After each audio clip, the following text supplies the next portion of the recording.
پیارے ویورز السلام علیکم. آج میں آپ کو بتاؤں گی شخصیت اور فن اپنے دادا ابو کے بارے میں.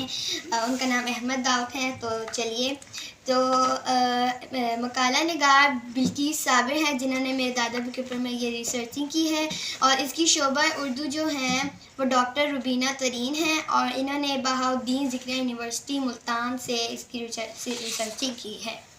محترم اظہر نیاز کے نام پر بلقیس صابر نے میرے دادا ابو کے اوپر جو ہے ایک شعر لکھا ہے.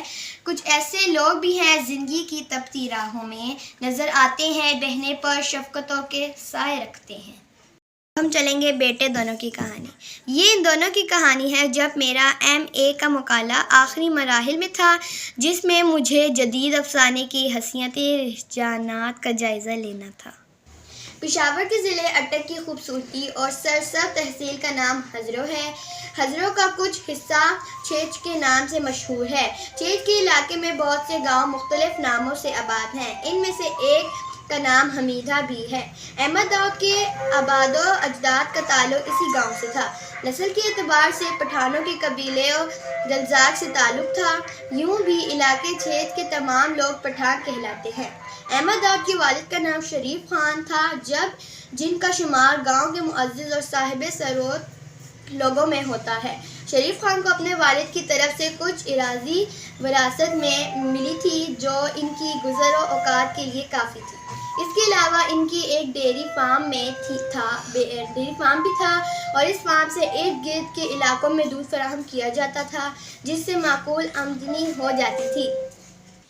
جب سکینہ جان کے ہاں ایک بیٹا پیدا ہوا تو اس گھر میں رکھنے کے بجائے منت کے مطابق پرانے کپڑے میں لپیٹ کر کوڑے کے ڈھیر میں پھینک دیا گیا.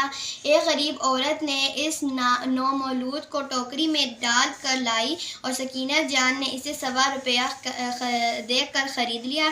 اسی نسبت سے اسے روڈا کہا جانے لگا. اس کے بالوں میں ایک لٹ رکھی گئی اور اسے مانگے کے کپڑے پہنائے گئے. سکینہ جان نے بتایا کہ اس بچے کی خدمت کے لیے 6-7 نوکر ہر وقت دستے بستہ رہتے تھے. 7 سال کی عمر تک اس بچے نے روٹی کا نوالہ تک بنہے کھایا. صرف دودھ پر اس کا گزارا ہوتا تھا. 7 سال کی عمر میں اس کا عقیقہ کرایا گیا. اس کے بالوں کی لٹ گئی اور اسے گھر کے کپڑے پہنائے جانے لگے. نسیمہ جان کے بیان کے مطابق اتنا بڑا جشن کروایا گیا کہ پورے موہن پرے میں عید کا سما تھا. پورے محلے میں کھانا تقسیم کیا گیا تھا.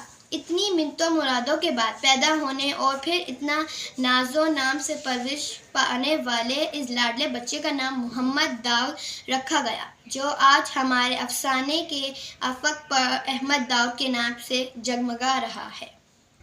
یہ جو ہے میں نے ابھی پڑھا، یہ پورا جو ہے یہ احمد داؤد، میں اپنے دادا ابو احمد داؤد کا بتا رہی ہوں. اس کے اوپر جو ہے بلقیس صابر نے ریسرچ کی ہے اور MPhil بھی کیا ہے. میں آپ کو اگلی ویڈیوز میں ان کے ڈرامہ نگار، افسانہ نگار، ادیب تھے، ان ساروں کے بارے میں بتاتی رہوں گی اگلی ویڈیو میں. میرے دادا ابو نے جو ہے زندگی میں 4 کتابیں لکھی تھی. ان 4 کتابوں کے بارے میں بھی میں آپ کو اگلی ویڈیو میں بتاتی رہوں گی. تھینک یو سو مچ. اللہ حافظ.